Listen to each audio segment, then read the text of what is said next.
Thank you. Pretty terrible.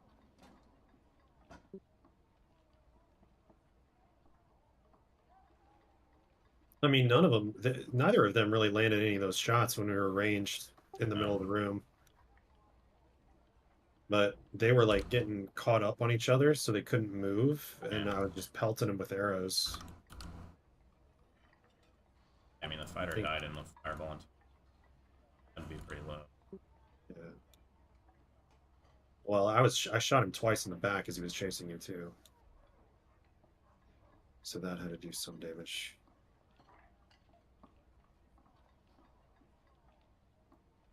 Ugh. Guess I'll take that piece of shit ring.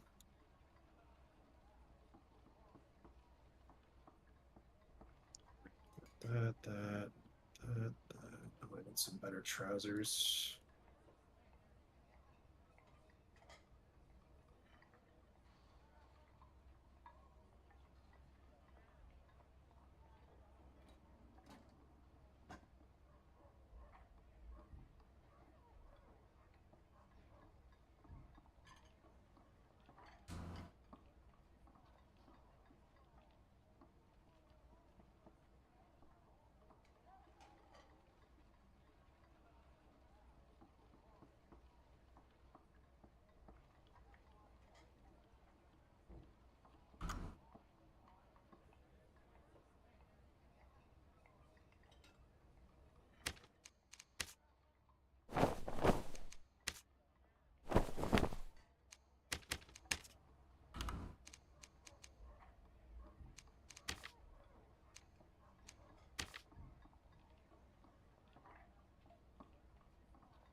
Okay.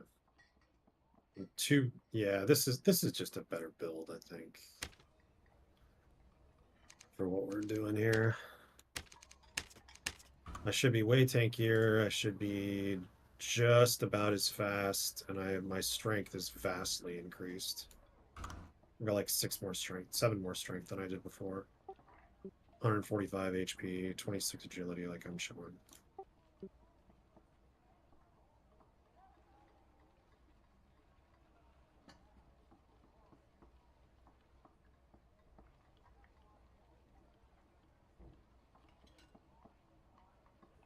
Just gotta get used to the Divine Blade stab again. Yeah. Shouldn't be too hard. Yeah, I mean, I think the hard part is your. Yeah.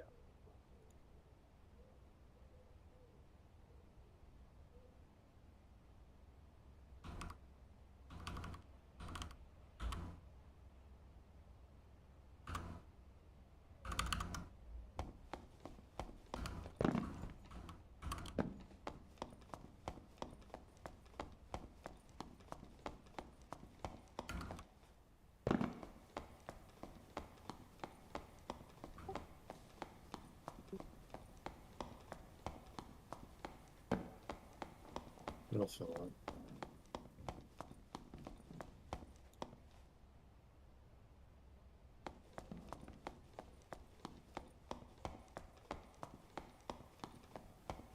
Yeah, there's a couple dudes up here now.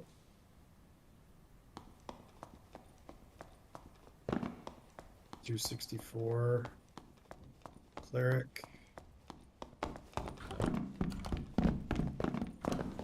Vault cleric. Are those the same guys? No. Unless they're no. guy's wearing Copperlight, dude.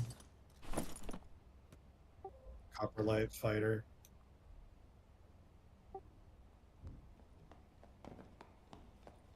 Cleric is running Holy Purification. He doesn't. The Copperlight fighter appears to be running like a defensive. Whoa. This guy's running a ruby silver breastplate.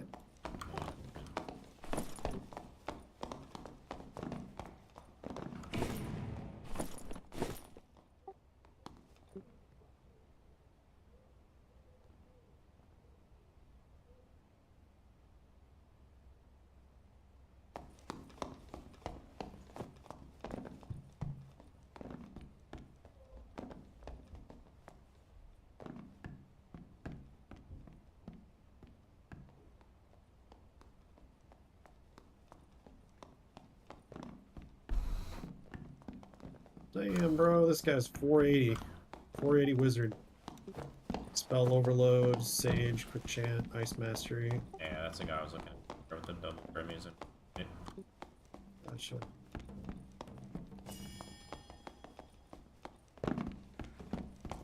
okay.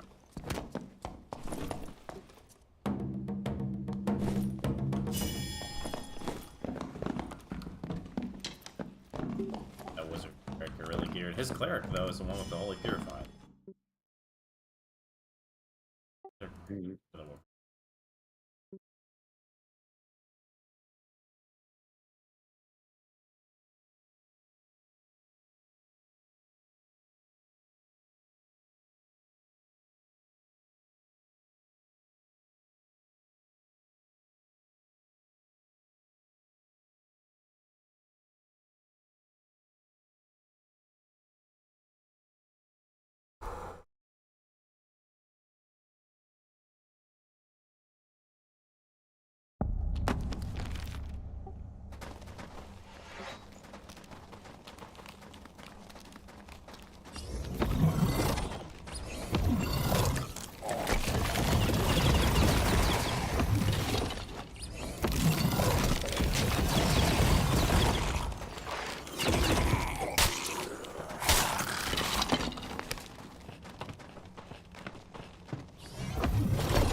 Oh, wait, that archer's gonna get him.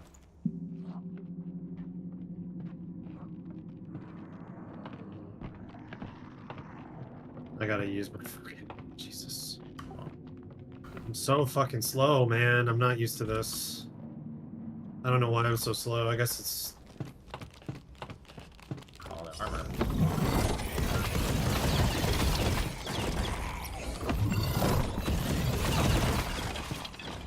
I mean, what's your base move speed though? Like I'm only 303.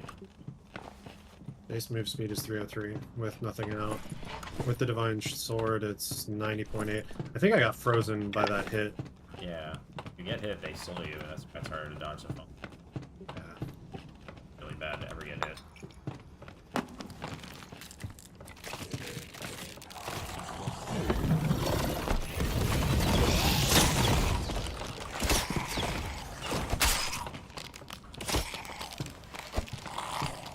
Got this one on you too. Yeah, I see.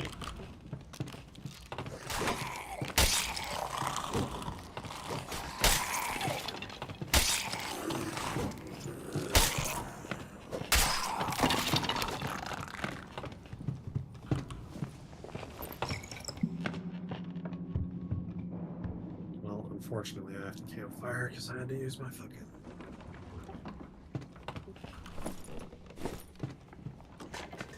At least it doesn't take a year to put down a campfire now. I know. It's nice. Yeah, I benefited from that a lot more. Good.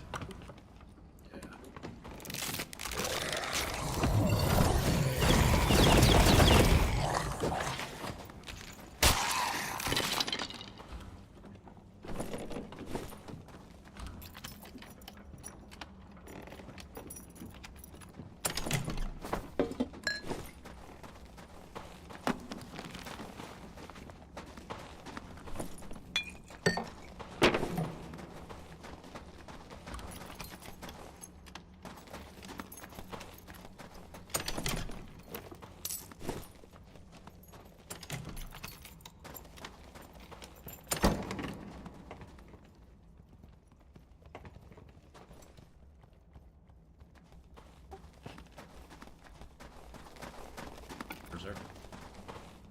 This box probably works. Oh, that is A little low, but I don't actually need that long to kill him. I'll go for it.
To them.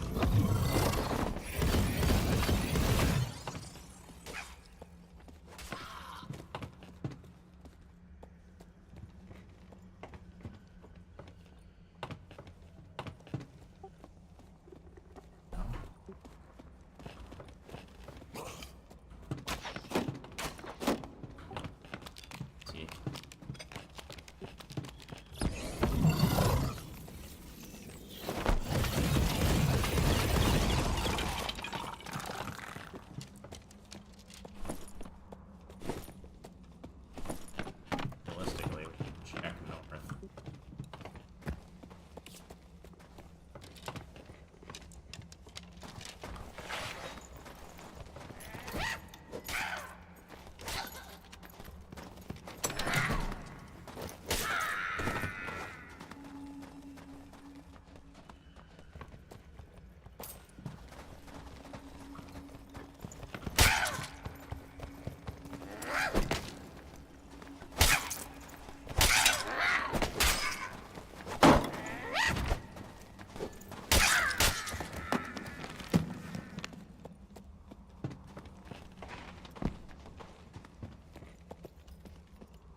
Harpy down first.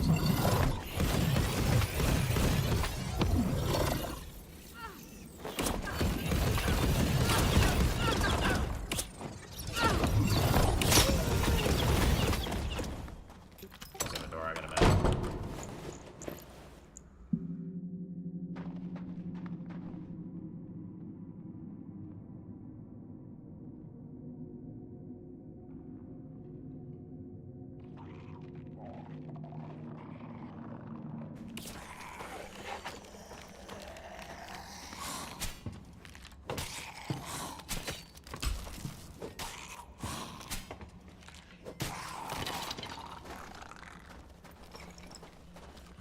I think that crossbowman aggroed me.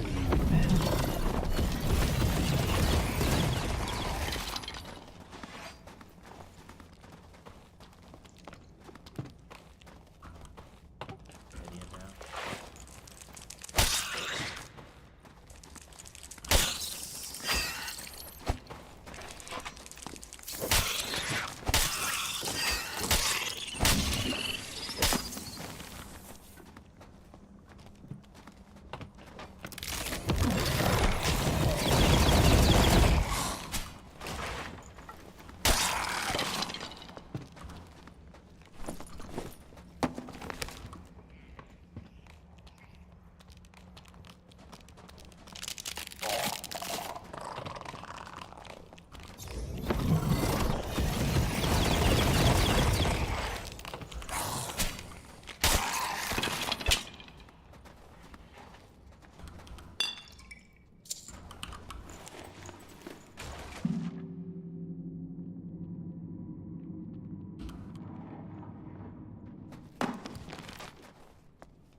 Yeah, do you want a search kit?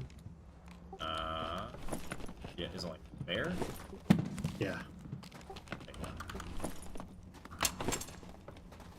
I have 2 on me right now.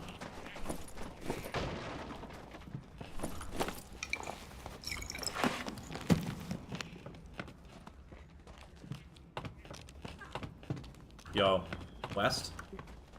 They're fighting a harpy. We'll push them now. I think I woke that up. Yeah, you did. All good though. They're at the door. I think.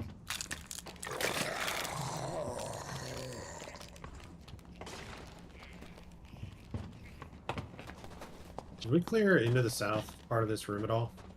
Oh. 'Cause that's our out.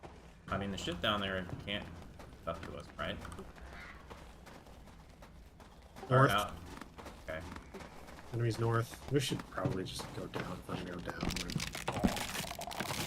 I mean, we could try and deny, but like that's why I'm saying we need to make sure that we clear to the south. So, I'm gonna pull this. right here. Right there? Yeah. Yes. Right this door, bro. We need to just jump, bro. I got a skelly on Yeah, me. yeah, it's fight it, pretty fight it, archy. fight it. I'm distracted.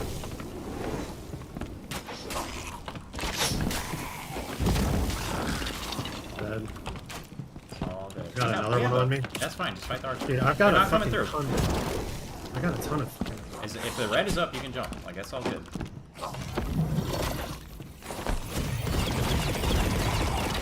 You got one. They did not want the smoke. Like, not even remotely close.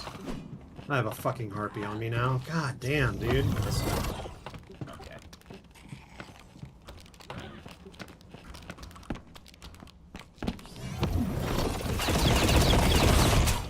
I killed my fucking. Oh, she knocked me. Oh. I'm down below. Oh, it was open? Yes. Okay, sweet. I'm coming. Daddy's coming. Sweet Jeep, bro.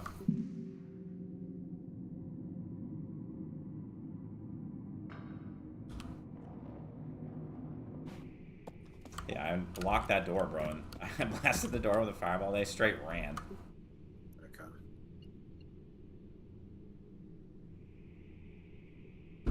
There's gonna be a lot of teams down now.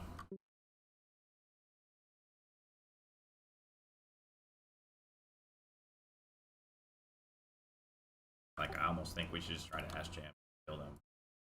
Worry about the fuck.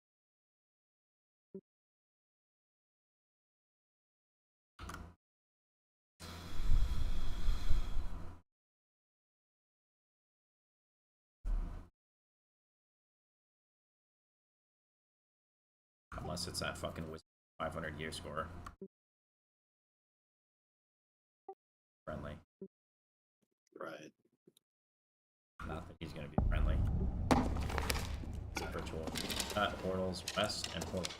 I think west is a safer area to the. There's a harpy right here, right here, right here. Okay. Oh, hold on, hold on, hold on. Don't, there's a fucking imp right here too. He's aggroed.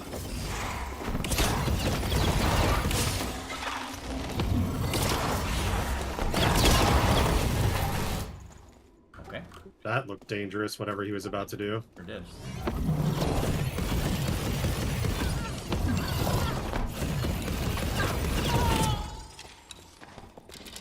Another imp across the way.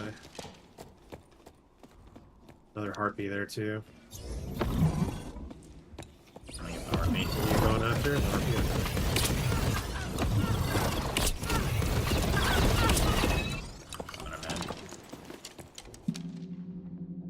The imps seem pretty fucking harmless. There's. Oh.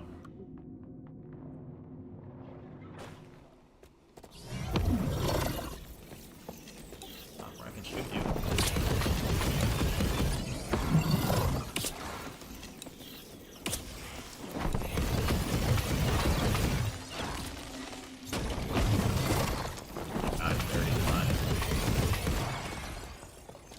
Oh, and his body fell down. Damn it. Oh, good luck. Now it's a skill tree.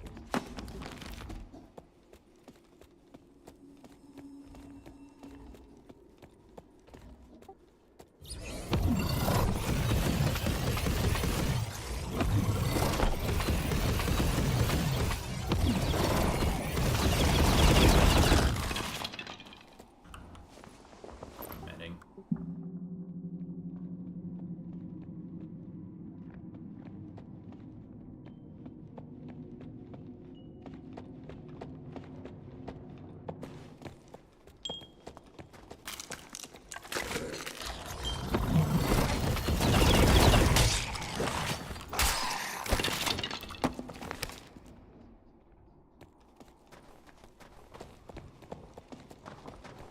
You just want to kill this thing so we don't have to take this route through this room.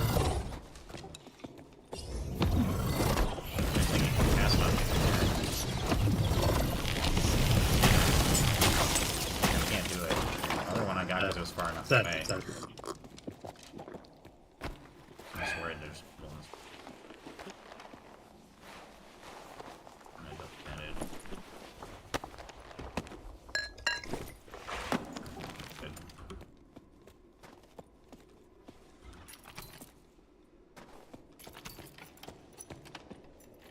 Ellie, like, right there, right?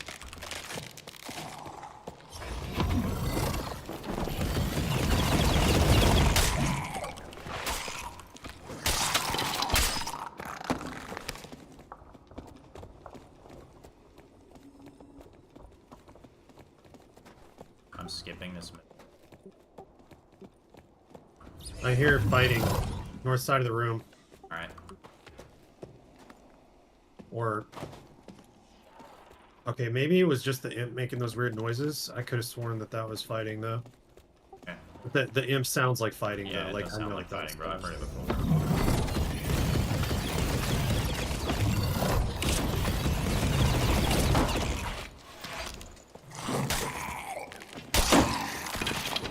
I'm mad. I want to open the west room and peek it before we clear this one.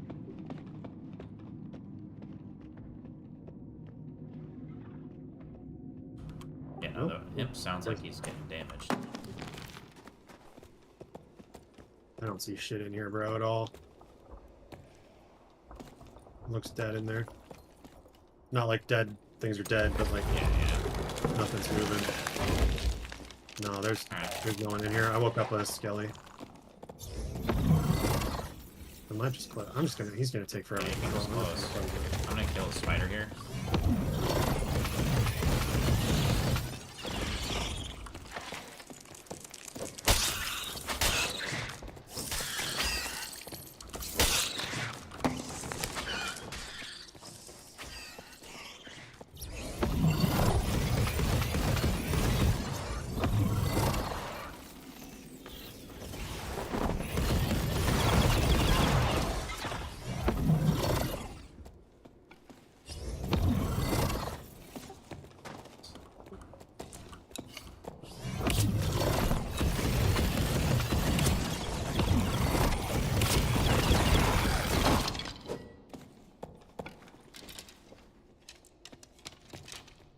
Hey man, what's up? Hey, I'm cool, Hold up. Hey, Yo, they're two huge, like, careful. I just got jumped by two very weird people. Alright. Are they still Yeah, alive? like to the east. Are They're you probably solo chasing here, or me. did your teammate die, or what? My teammate just got literally one shot by a wizard. Oh no, So, keep that in mind. that's not good, bro. Where are you gonna go, bro? We gotta kill him.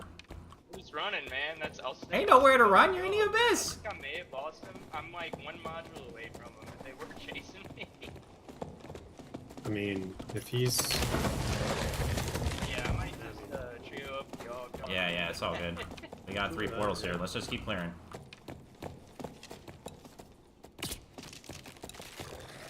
I'm trying to stay positive on AP, so I'm all good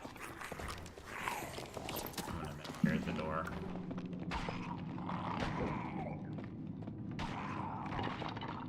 Got one. this feels sketchy as fuck. Oh yeah.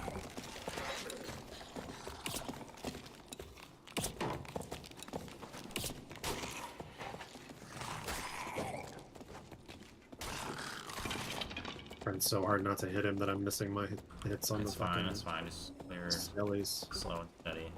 Good.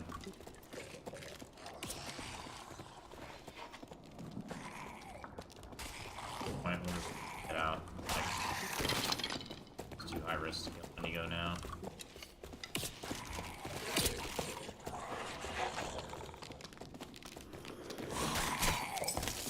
Man, he just hit him.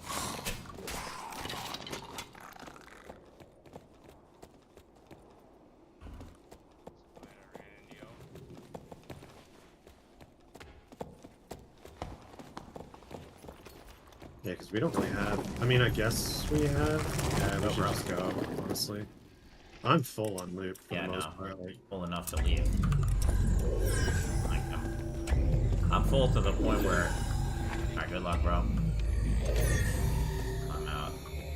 I'm grabbing one more chest and then I'm Get good. killed by the 500 year squirrel wizard.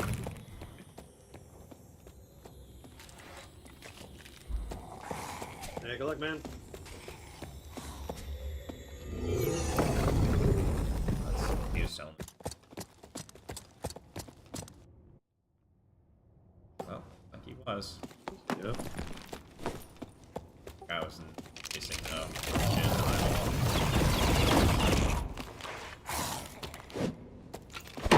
They must have fucked with him, bro. This guy came down here to farm mob. He didn't come down to PvP. A Ruby Silver Boy? Magic fireball guy. Yeah. I meant the warrior that we saw. I wasn't sure who you were talking about.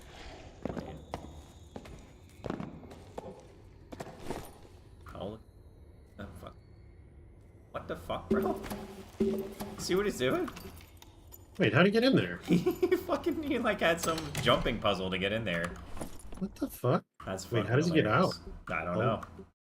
know. Maybe he can chest jump out. Maybe. The merchant stuff.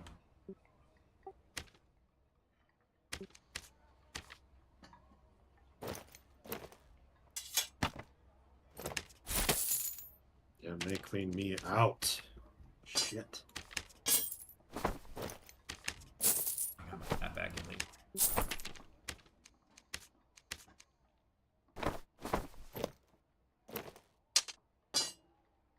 I mean, you don't get everything back. It's still pretty random. Okay. I don't know how that shit works. Like 1 to 3 items come back. It doesn't. I mean, that's not true, because I got It like can't be 7 the items ones- back that one time. It can't be the ones that get looted. I just mean it's like on average. Right. Yeah, like I don't know what the actual are.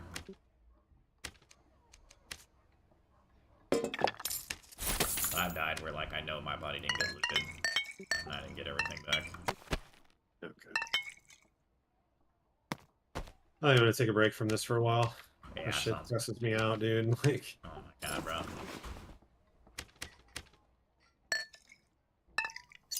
I was honestly like the way that he came into the room, got really close to us, and then moved to the other side of us to where we would have had to leave. That's, you know what I mean? That sketched me the fuck out. I mean, trying to test the waters, bro. I know. It's like he knew that we cleared from the other direction, and he came into the room. He's like super friendly, got up kind of close to us, but then moved to our exit route and got in our way to leave. Like that was I mean, that's fuck. like if you're gonna fight though, that's his best chances. Yeah. Like he can't run, he's gonna run back into the team. Might be chasing. Well, what I was expecting is, well, that was us. That's if assuming his story was true, which I was not. I was assuming that his buddy was gonna pop out from the way that he came and hit us Oh, with a yeah. fireball or some shit, and then he was gonna be right in the path of our escape route. Yeah. Like we If would he have hadn't, if he had said anything other than wizard, I might not have believed him. But since I had seen the 500 gear score Yeah. wizard in the lobby, I was like, okay, that kind of tracks. That's fair. Like if he'd said a lizard barb killed him, I'd be like, what? I didn't see one. Yeah.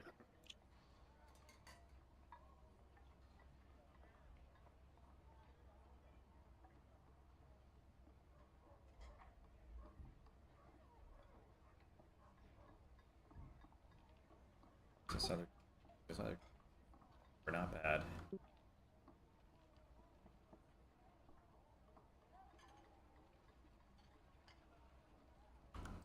Pretty passive, at least. Like, every time we have downtime, I just fly to the events. Yeah, that's pretty chill. And they just repeat and repeat and repeat. Yeah. I think if we play any more tonight, I'll probably do some 24 lobbies on my cleric. Try to get him the rest of his harpy kills and shit. Okay. That'll be a little lower stress, at least.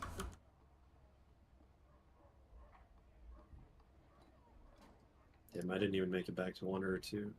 Or wait, no. What is it? God damn it, I always goes to solo high roller. I got like 650 for that. Yeah, that's about what I got too. Not bad. Yeah, I'm up to 1. So I'm up to 1 or 1. One good run, and I'm at Pathfinder and duos. Oh, good. Maybe 2 good runs. Oh, yeah, that's for sure, at least. Probably 3. Oh, actually, you just have to hit Pathfinder 3. Yeah, just Yeah. base Pathfinder, yeah. AFK, 1 second.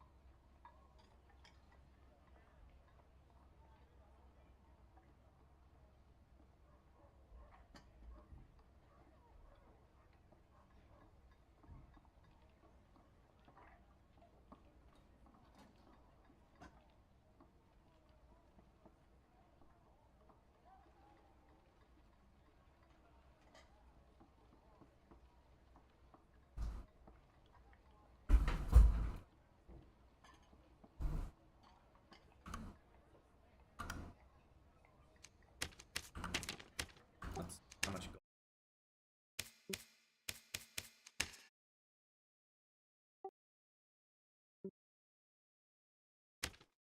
Down to 39,003.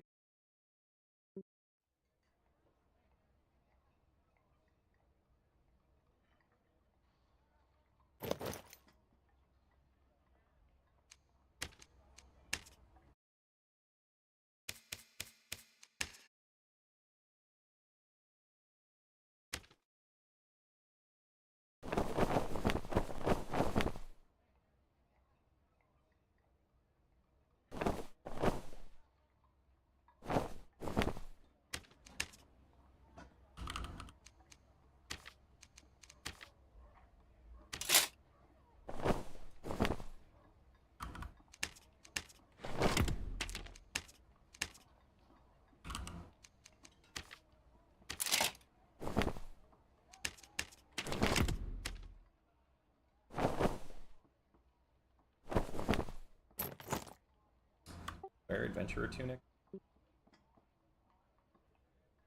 Whatever it's Slayer, yeah.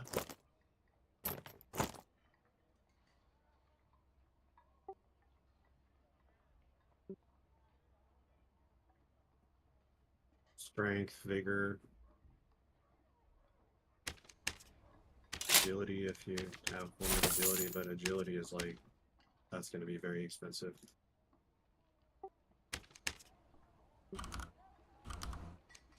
So I have gave me all. A wizard gave you all of his gear? What? Yeah.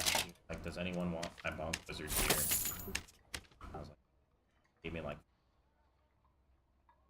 Holy shit. but it's like weird stuff. Use a Monk Wizard. Staff and Ignite. Huh. So, for Tunic, it's epic with 2 strength and 3 magic healing. Vigor and 1.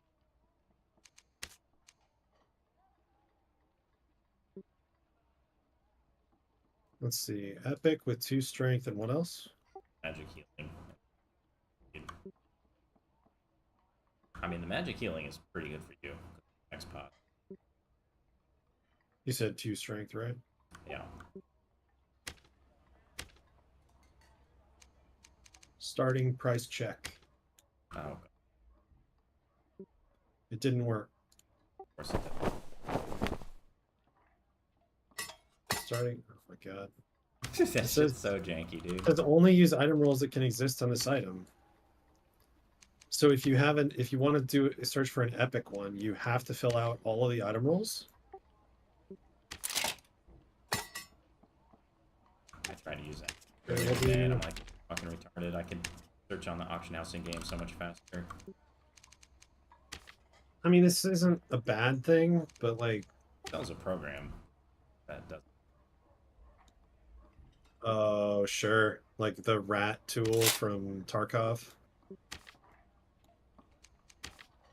I think like however he's scraping though has got to be against the turn. Because I am pretty sure he's Wireshark. Oh, I looked at those packets and they are plain text.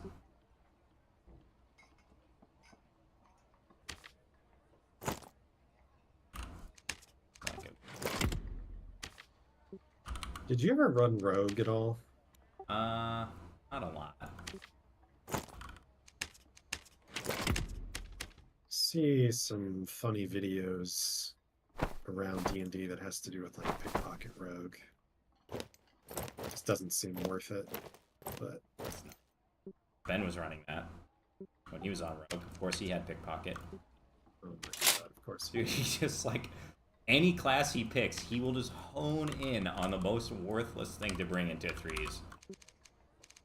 It's honestly impressive. You could probably take his builds and just invert them, and you would have the best build.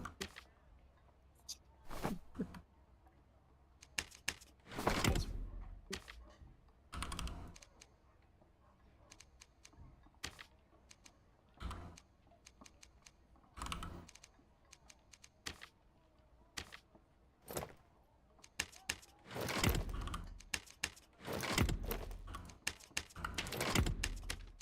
AFK.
out of their Social Security checks or what monies they had, they would pay for their rent.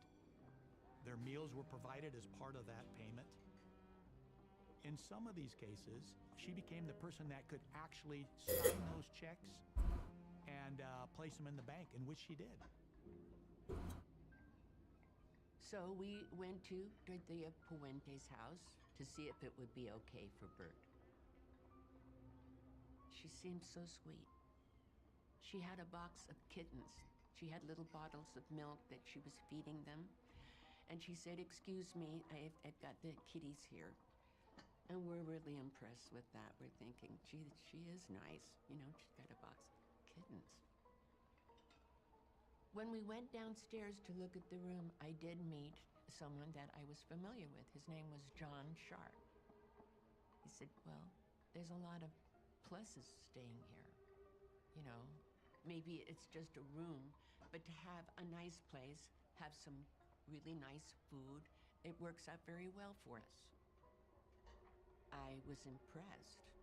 I thought, this does sound like a good place. And I mentioned it to her, and she said, "Well, you know, I'm independently wealthy. I just have these people here because I like helping people." In order to live at Dorothea's, Bert was going to get Social Security checks to pay for room and board. We didn't have any connection with his family, so she said, I will be his payee. So I went back to Detox, and they said, "Well, let's let him try it."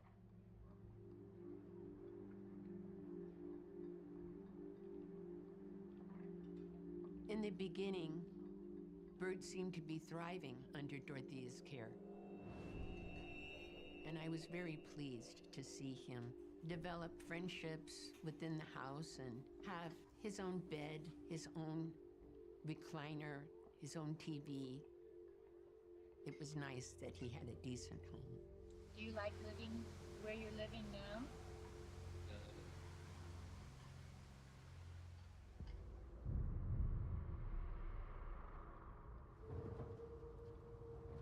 I did want to keep tabs on what he was doing, so I did call Dorothea to check on Bert.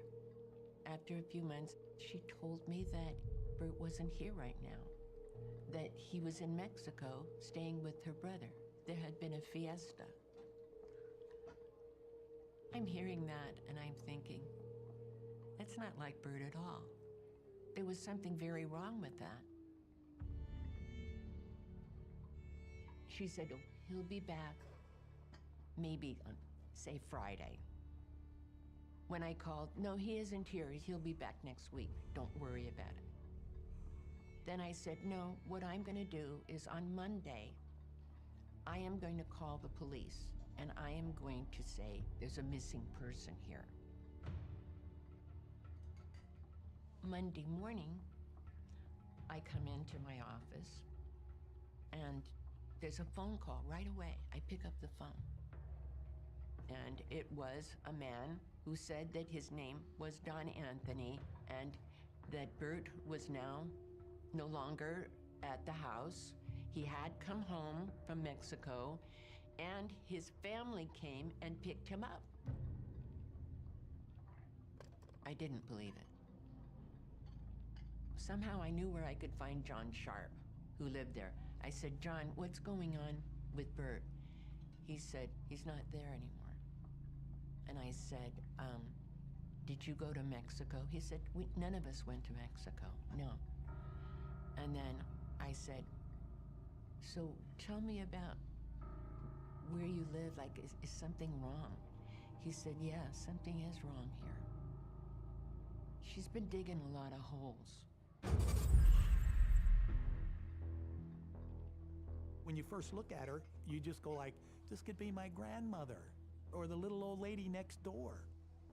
You cannot judge a book by its cover. And she had one heck of a cover. Dorothea Puente was born Dorothea Gray in Redlands, California in 1929. She had a hardscrabble upbringing, and both of her parents died relatively early when she was young. Her first crimes were committed down in Southern California As I remember, the first recorded time when she hits the system is in 1948. She was convicted of felony forgery of writing a fictitious check. In the 1950s, Dorothea worked as a prostitute in Sacramento, and then after a period of years, she became a madam. She was arrested and prosecuted for being both a prostitute and a madam, and sent to jail for a short period of time.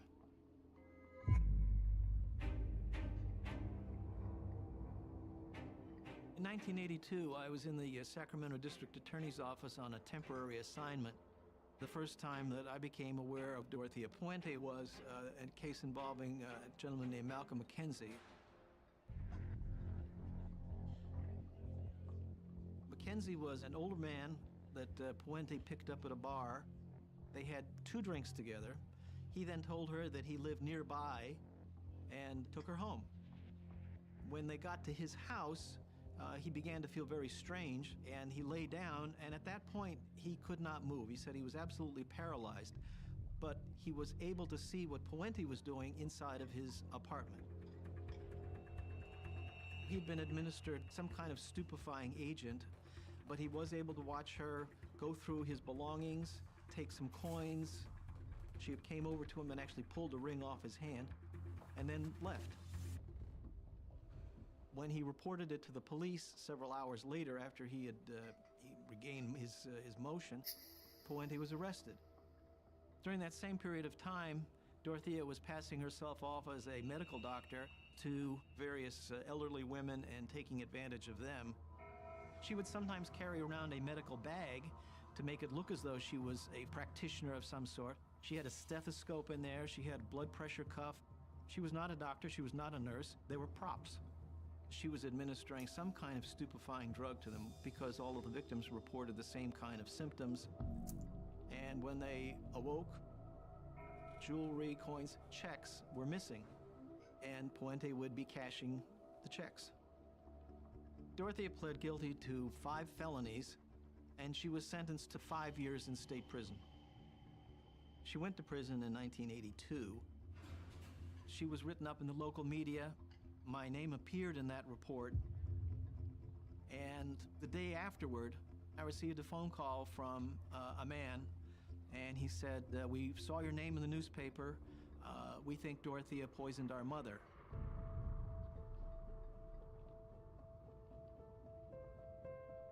My mom's name was Ruth Monroe. She had been working at Gemco Pharmacy for like 13 years. The last couple of years, there was this guy that was coming in, kept asking her out. Mom and Harold started seeing each other. He was taking her to visit different bars, steakhouses. Dorothea was a part-time cook at the Flame Club, and she knew Harold. That's how Mom and Dorothea got to be friends. When we first met her, she seemed like a nice person, real friendly. And then after a while of being around, then that's when she started saying, "Well, call me Grandma." Mom had a little bit of money, and Dorothea was talking about opening a restaurant, a little cafe at the corner bar. So her and Mom went in on it together, but Dorothea kept saying that it wasn't making money. So Mom needed to put more money into it. So Mom would put more into it. It'd be okay for a while, and then same thing again. She kept hitting her for more money. And then Harold ended up with terminal cancer. Mom didn't want to live alone, so she had us move her into Dorothea's place as a roommate.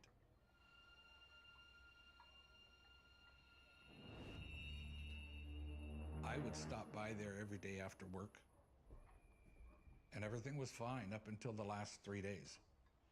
The last 3 days, I saw Mom had a drink in her hand. And my mom didn't drink. Alcohol actually bothered Mom. She was allergic to alcohol. And she said Dorothea had fixed her a drink to calm her nerves because the restaurant closed down. She said it wasn't making any money and we don't have any more money to put into it. And the drink. I said, well, what is it? And she said, creme de menthe. The next day, I get there and Dorothea's sitting at the table. I looked around and I said, where's Mom? She said, well, she's sleeping. She's not feeling well. I said, well, I'm gonna go see her. And she said, no, don't go in there, just let her rest. I said, no, I'm not leaving until I see my mom.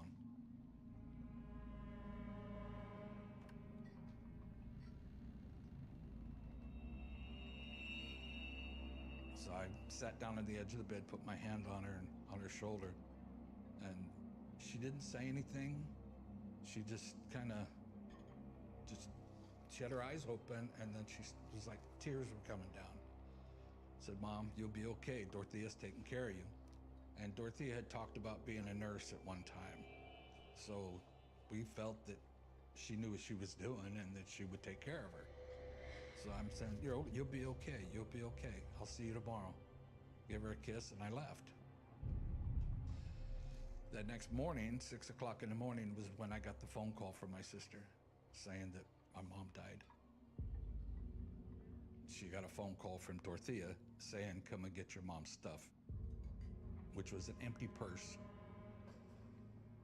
Mom had jewelry, she had money, and everything was gone. Dorothea said, your mom gave me everything, and she gave back an empty purse. Dorothea had called the coroner, and she said that her roommate committed suicide. When they did the autopsy, the amount of drugs that were in my mother were all at toxic levels. She poisoned her, and I think it was over time, with those drinks, little by little, putting it in her system. We went to see the prosecutor, Bill Wood, so that they could pursue a murder charge against Dorothea for my mother's death. My first reaction was I was in absolute shock. She drained the bank account that she and Ruth Monroe held jointly as business partners, and then she killed Ruth Monroe. Unfortunately, it was my last day, actually, in the district attorney's office, so I turned them over to our major crimes unit. They reviewed the matter. The crime lab in Sacramento was not set up to test for certain things in 1982, so there was no way to determine that Ruth Monroe had not, in fact, committed suicide. Mom did not commit suicide. Dorothea murdered my mother. After Dorothea Puente was released from prison in 1985 for the cases that I had been prosecuting her on, she decided she had to change the way she was doing things. She could not be a caregiver outside of the home. So she started taking in tenants from 1985 forward at 1426 F Street. Was there a mechanism in place at that time to catch someone like Dorothea Puente? There were a lot of mechanisms. She was prohibited by the terms of her parole from having anything to do with individuals as a caregiver. She was totally, she was totally illegal. But every so often, somebody would come by to kind of inspect and take a look and see what was going on. She knew all the magic words to say to these government officials or people working for social services. Remember, record keeping in 1985 is not what it is today. She had been married 4 times. At various times, her married name was Dorothea McCall, Dorothea Johansson, Dorothea Montalvo. So sometimes law enforcement agencies didn't exactly know exactly what somebody had on their record. Sometimes they did, sometimes they didn't.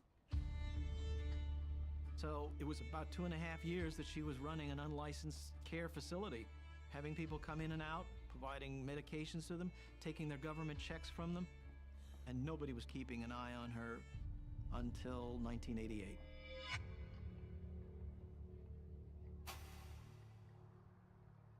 Bert was missing, so I went to file a missing person. But I really fear that there's other things going on in that house that John Sharp talked to me about. In 1988, I was a homicide detective, and I also was a detective in charge of the missing persons unit. An officer went over to 1426 F Street to take a missing persons report. spoke to Dorothea, spoke to everybody, and they all said the same thing, that Bert had left with a relative. All of them, same story. But one of the boarders slipped the officer a note.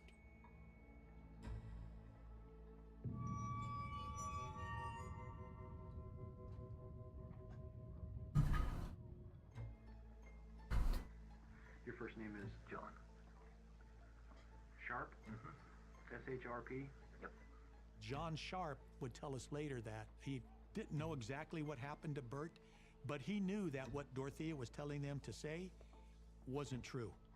What did she tell you exactly? She just said, John, I'm going to ask you to lie for me today. She said, I think I'm going to jail. She said, the police are coming out. And she said, I want you to tell them that I was gone Thursday and Friday. And that you saw Bert on Saturday. And she said, And you knew you hadn't seen him for over 2 months? I knew I had seen him. And she said, I'll make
it well worth your while.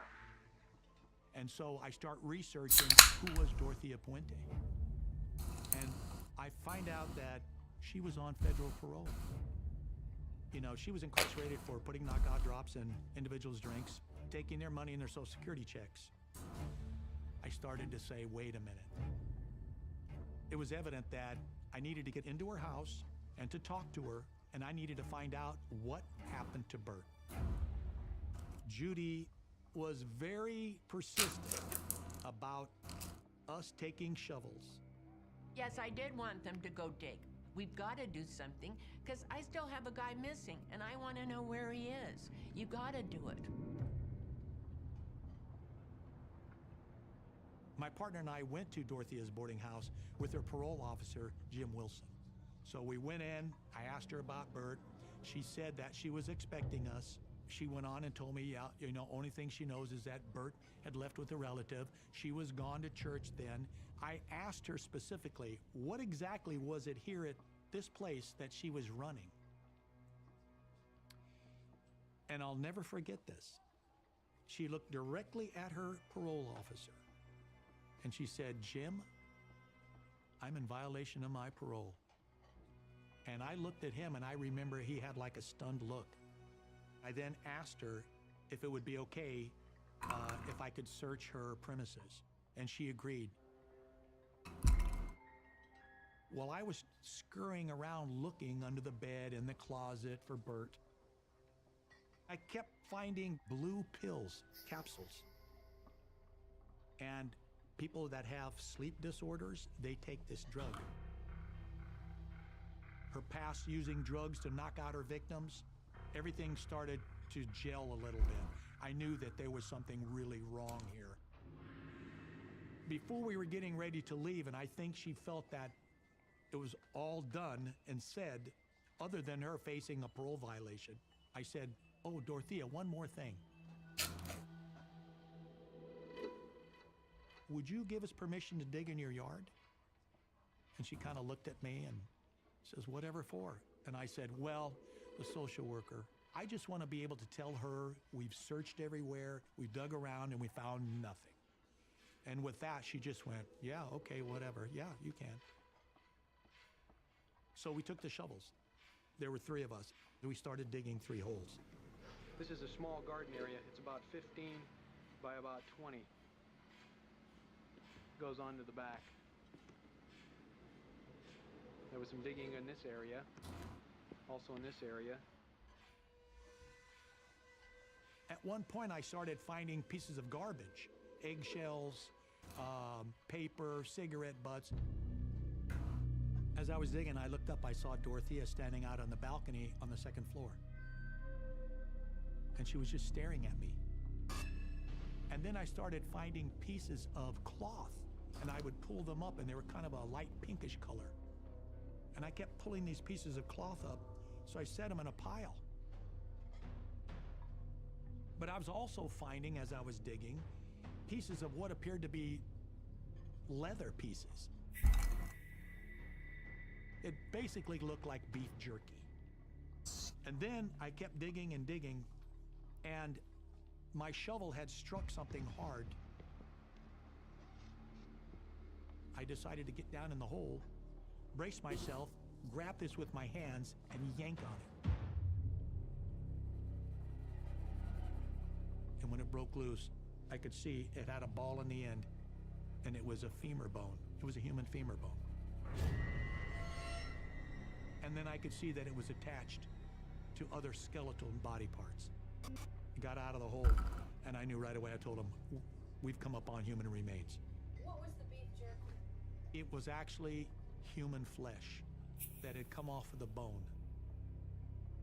Going through the dirt, I was finding it and removing it. Sacramento police dug up the backyard of a home at 1426 F Street after receiving a tip that renters there were being poisoned and buried. Police did indeed find some human remains and took the landlord, Dorothy Fuentes, along with her tenants in for questioning.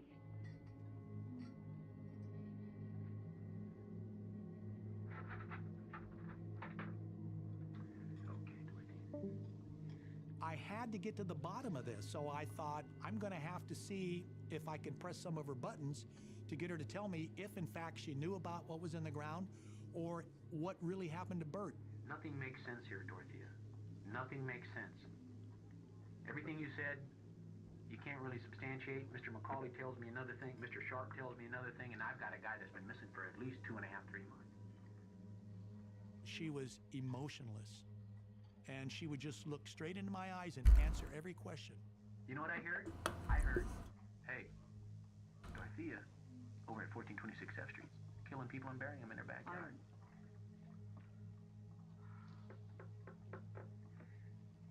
How do you explain the body in the backyard? I don't 2.5 feet down, I don't with know. clothing I and don't everything know. with it. How? When you find out how old it is and see that I didn't have anything to do with that, Dorothea, sir, I don't know anything I'm about going to it. ask you right now again. Are there any other bodies No. in your backyard? Not that I didn't even know that one was there. But she never flinched. She never said anything. She denied everything. She hasn't been arrested yet, and she has not been called a suspect yet in this case. Police will bring in an anthropologist, a crime scene expert from San Diego, to supervise a complete dig.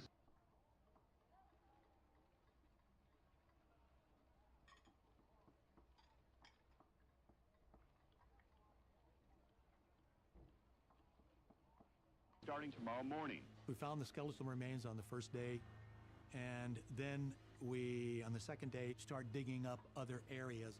We have Ed Smith of the Sacramento County Coroner's Office and Dr. Hilger, an anthropologist, in the hole, conducting the excavating.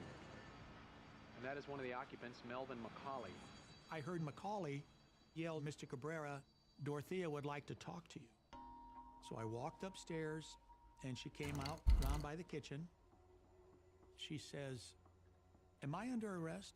Because all this is making me nervous, and I'd like to go get a cup of coffee over at my nephew's." And I said, "Well, where is that?" And she goes, "Right over at the hotel around the corner." We didn't have anything to arrest her on. I had no probable cause or evidence to indicate she had killed anybody. Bert had only been missing for 3 months. This wasn't Bert. Only?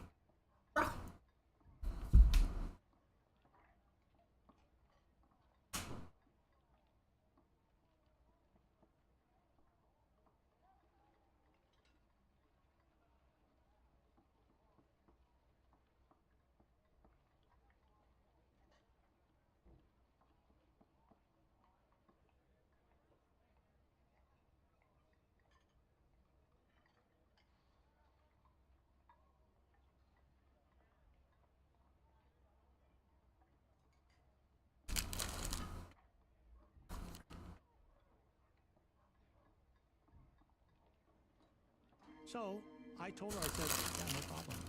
She came out, and she was wearing a red coat. She had just a little purse. So after I saw her go into the back of the hotel, I turned around and I walked back. And I resumed digging where I left off. Then I lifted up, and it came to the surface. There was a leg in the shovel.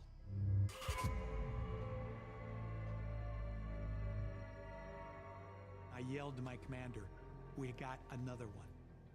And he comes running over and he goes, "Where's Dorothea?" And I told him, I said, "I just walked over to the coffee shop." So he took off. And then he comes back a short time later, and he looks at me and he says, "Where did you say she went?" And at that time I thought, oh no, she's Idiot. taken off.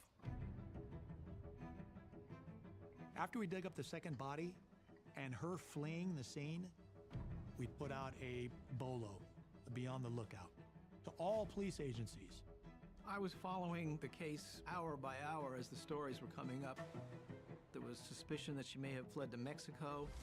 There was a nationwide manhunt here in the United States. The search goes on today for the manager of a Sacramento boarding house. We had help from Secret Service, FBI, the Marshal's Office, the media, satellite dish trucks. We did everything we could, putting the information out there to get her picked up or arrested. Yeah. Idiot.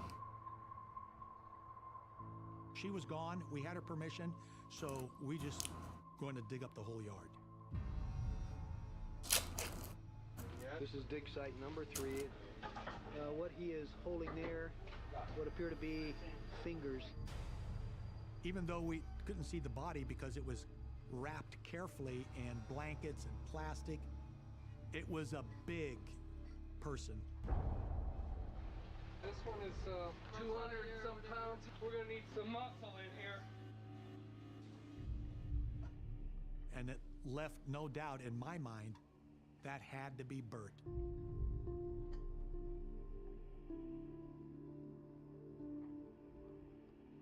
When I heard about it, I thought, what have I done? I blamed myself.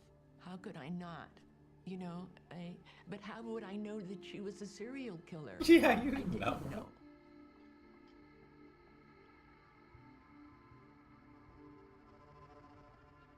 Bert Montoya was the third body that we found. And so we continued to dig. And this body we recovered, these remains were located underneath the metal shed that was pulled back. Each time we found one, it was just mind-boggling. You'd look at it and go, here's another one. And then here's another one. And another one. Another one. Police found bodies number 6 and number 7 on Monday, and before suspending their search for the evening, said their work is far from over. We found 7 bodies now, and we won't stop until we've dug up every square inch of this yard.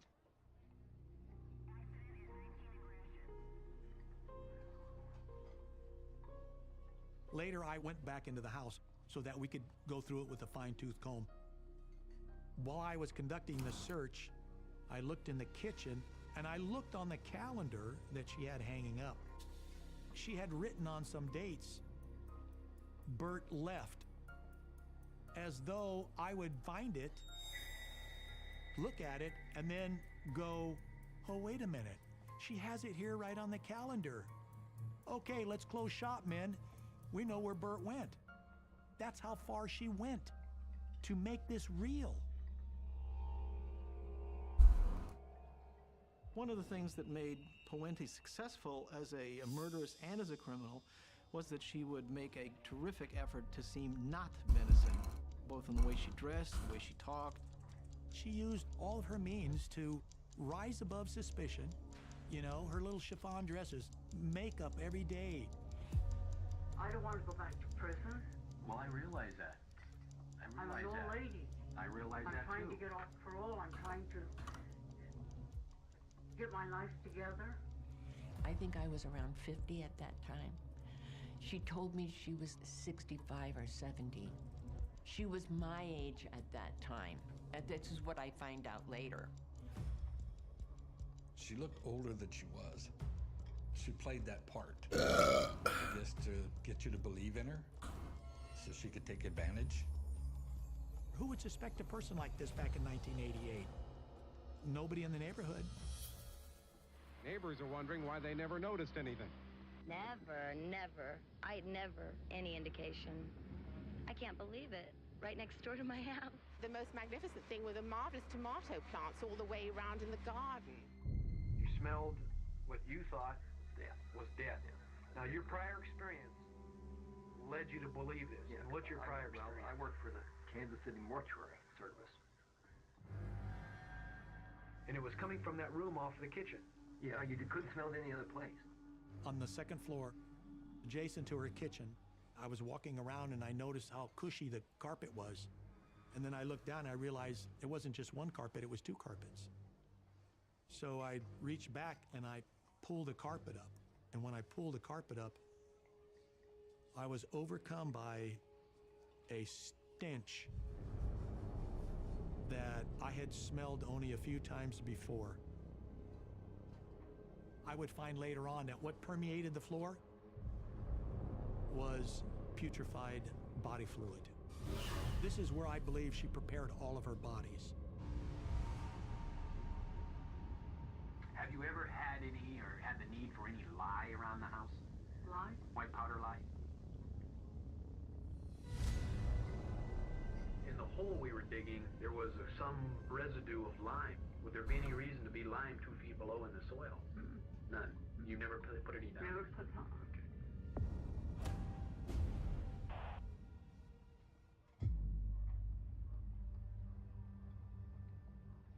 So our investigation is at the end, and we've now found 7 bodies in the yard. I was home and I was watching television, and I looked up, and on the screen was Dorothea Puente, and I mean, I just jaw dropped. She fled 400 miles to Los Angeles under an assumed name before she was recognized in a neighborhood bar. I remember seeing her face, and I put Sacramento together. He called a local TV station, and it was this tip that led police to arrest Puente at the motel where she was staying. And there she was, and she was being escorted by LAPD officers.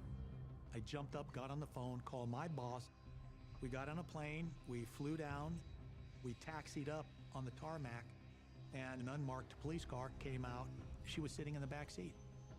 And we got her up on the jet, and we flew back to Sacramento. I sat next to her all the way. I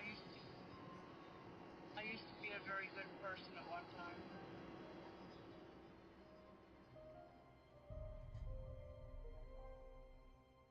They have begun the grisly business of examining the 7 victims.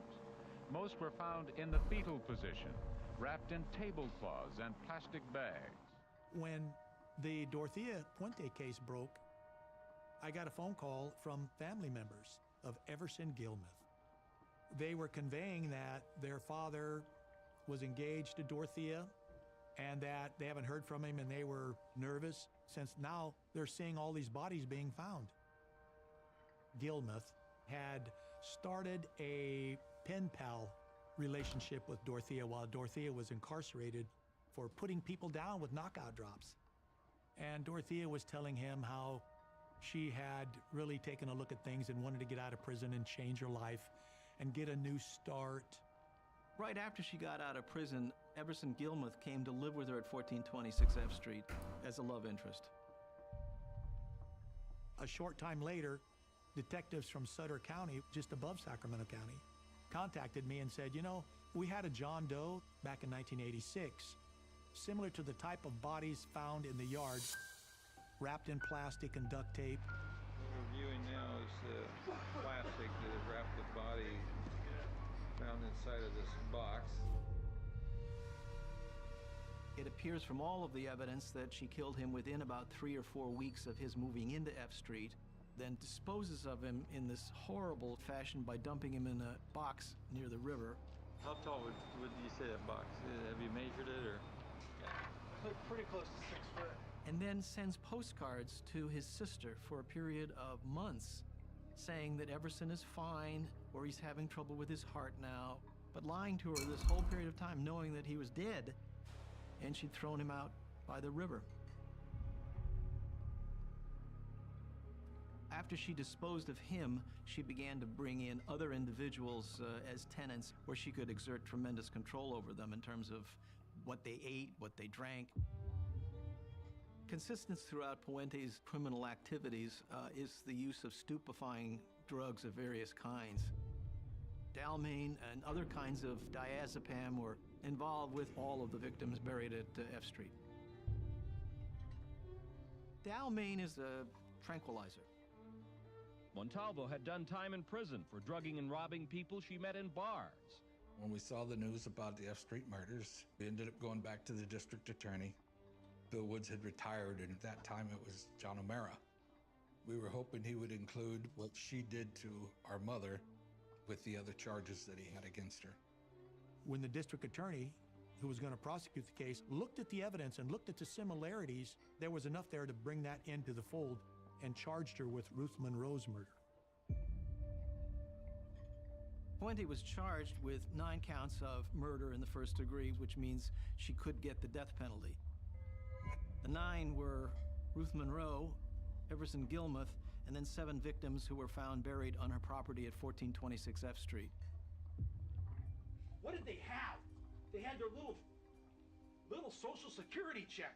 And they had their life. That's all they had. They didn't have cars. They didn't have houses. They didn't have a lot of clothes. They didn't have anything. She took their checks away from them, and then she took their lives away from them. The state took this first day to weave a bizarre tale of deception, fraud, and murder. They claimed Dorothea Puente plotted the murders to collect on about $50,000 in assistance checks. Prosecutor John O'Mara used a combination of visual aids and gruesome home video to make his point.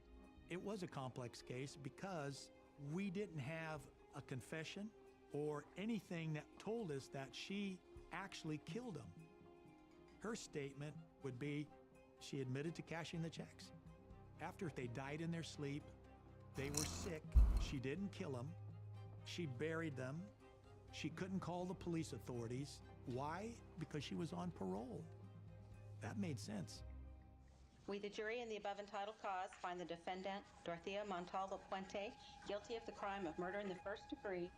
That the defendant is to be imprisoned in the state prison for a term of life without possibility of parole. A jury has convicted California landlady Dorothea Puente of murder. She was charged with killing 9 people and cashing their Social Security checks. The jury declared her guilty of 3 murders and deadlocked on 6 others. There was one juror that maybe believed her story that they died naturally, and he decided that he wasn't going to find her guilty on any more than 3 murders. He also probably was one of the last people that had fallen for the older grandmotherly, innocuous, harmless kind of look.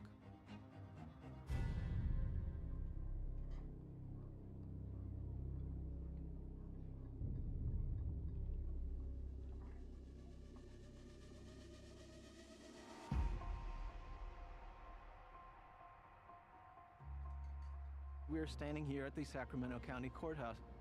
Approximately 4 blocks from here is where she was burying people in her yard. She was killing people on the main street in the capital of the state of California. I don't think any other serial killer has been either that audacious or gotten away with that kind of crime.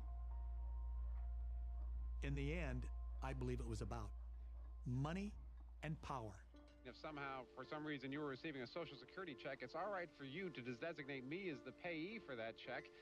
And then, of course, if I could continue to get those checks after killing you and no one knew that you were dead, then I just get those checks forever. I think Dorothea picked out people from the street that had no relatives that were there for them. And so, in this vulnerability, it can be taken advantage of. By Dorothea killing these people, she gained $100,000 in total, and she was putting it to use, donating money to the politicians, free food. And so she was always looked at as a philanthropist who gave a lot. And from that, she gained status in the community. That was the power. She was able to operate with nobody ever questioning her. But the clothing that she was giving to charities, that was the clothing that was from her victims.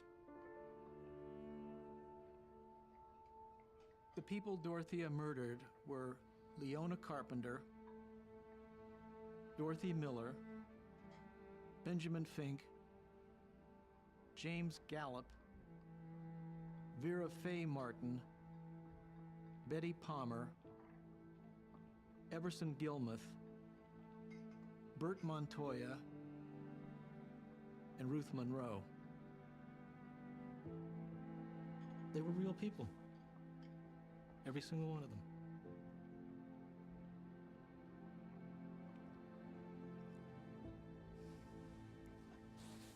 I'm sorry. I didn't think that would happen.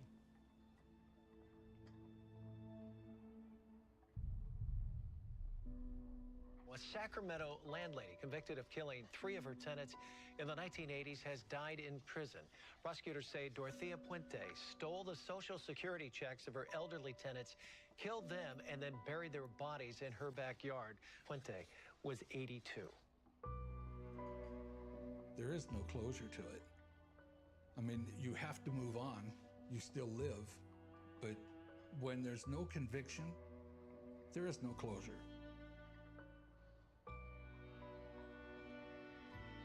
After I arrested Dorothea in Los Angeles, when I picked her up on the tarmac, the last thing she said was, "Mr. Cabrera, I'm sorry." I've always believed that in that small moment, that she was actually sorry for everything, just in that moment. Usually the house that was used in these crimes, they're generally raised. They get rid of them and put a park in there or something like that. But in this case, this is a historical home built in 1890, and you cannot take these houses down. It's going to be here forever. What area would you like to live in a boarding home? Yeah, do you like the downtown area, or do you like to be out in the country? Do you like this area around here? Yeah. We connected with Bert's family members.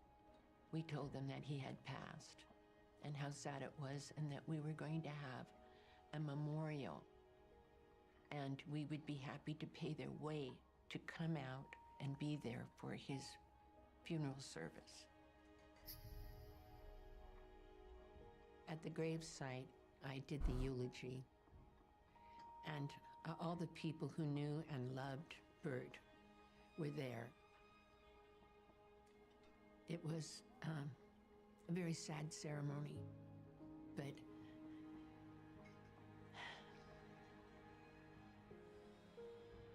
I just feel that it was his destiny to expose Dorothea Puente. I just feel that way.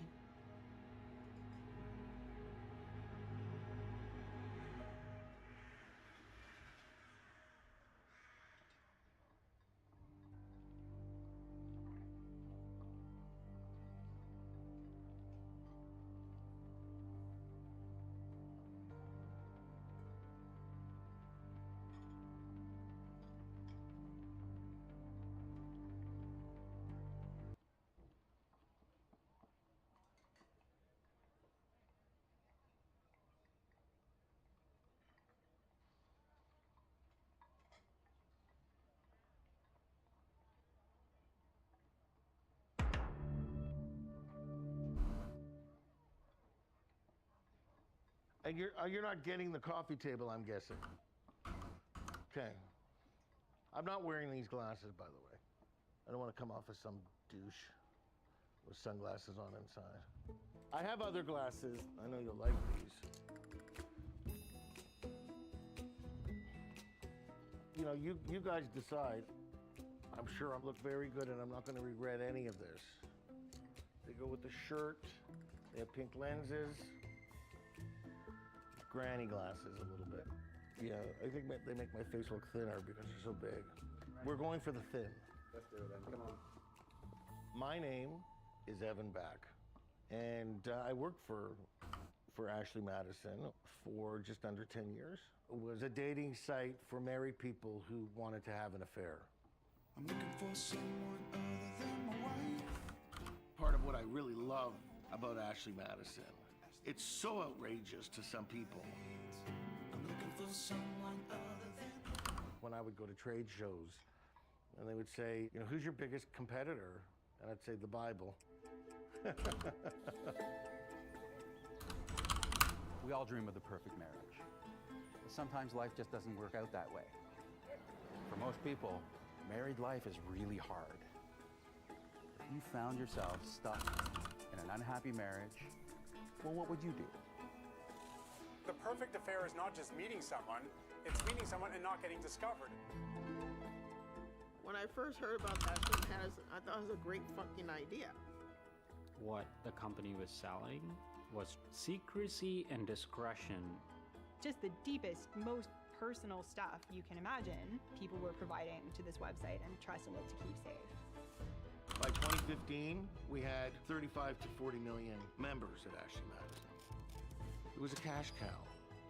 And then all of a sudden, the shit really hit the fan. Ashley Madison has become the target of a massive cyber attack. Tens of millions of unfaithful customers could be exposed. This hack is one of the largest data breaches in the world. We betrayed their trust. Now, millions of marriages could blow up. These were people's innermost secrets that they never intended to be public. I had no idea when I signed up for Ashley Madison that it would turn into the biggest mistake of my life. What? My world was like crumbling.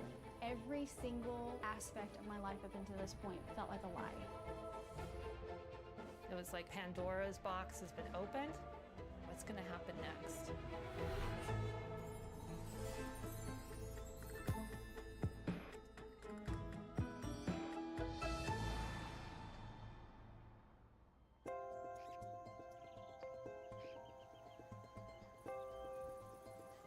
I grew up here in Texas, out by Lake Tawakoni. At 13 years old, my dad upped and left the family. And so nobody ever really taught me about love.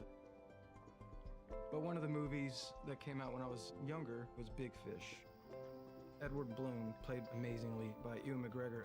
And one of the best scenes in that movie is like the big scenes where he confesses his dying love to this girl. He turns around and he looks up to the window and he says, "Sandra Templeton, I love you and I will marry you." And that was one of the most influential movies for me. The falling in love aspect, I was just so drawn to. So when I saw Nia, it was such an amazing moment for me. It was just like all of these dreams that I had coming to reality. I was like living what I've always like dreamed of. When I'm getting ready to walk down the aisle and I looked forward and I see Sam and he started really, really bawling. It was so amazing for me to see as his wife, like, oh my gosh, like he really loves me, you know, like it was like a dream. Just thought like, look at what we're promising each other. And if we really, really follow through, this is going to be forever, like really. There was no part of me that thought like things would turn out the way that they did.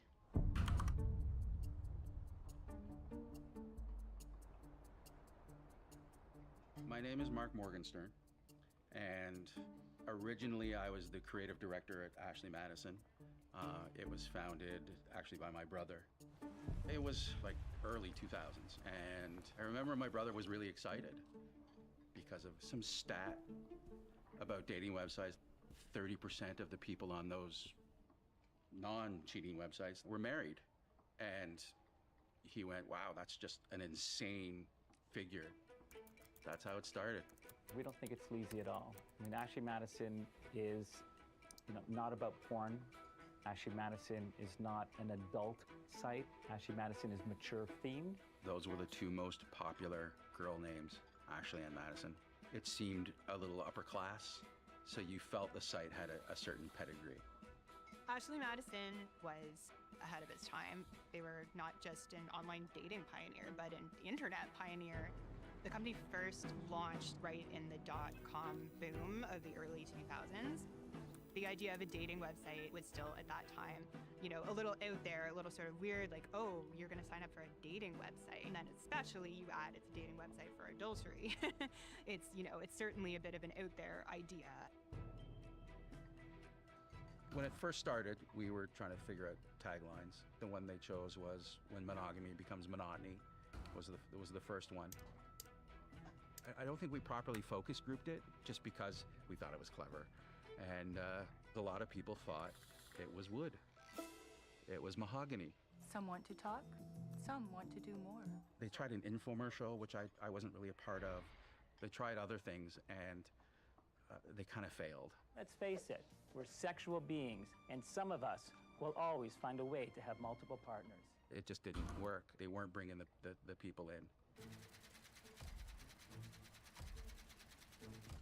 And it wasn't until Noel showed up that things really changed. He's now the new CEO. Yeah, it's a dating site with a huge caveat. It's for people who are already in relationships, but looking to pursue that proverbial something on the side. Noel Biederman started his career as a sports lawyer. Then he would say in media interviews that he realized there was a market for a site like Ashley Madison because he had so many clients who were having affairs. Noel, he was fearless. He was like, let's try to push the envelope. Let's try to make this really resonate with people. He went, no, let's just go right for the jugular. Life is short. If you're unsatisfied with life, have an affair.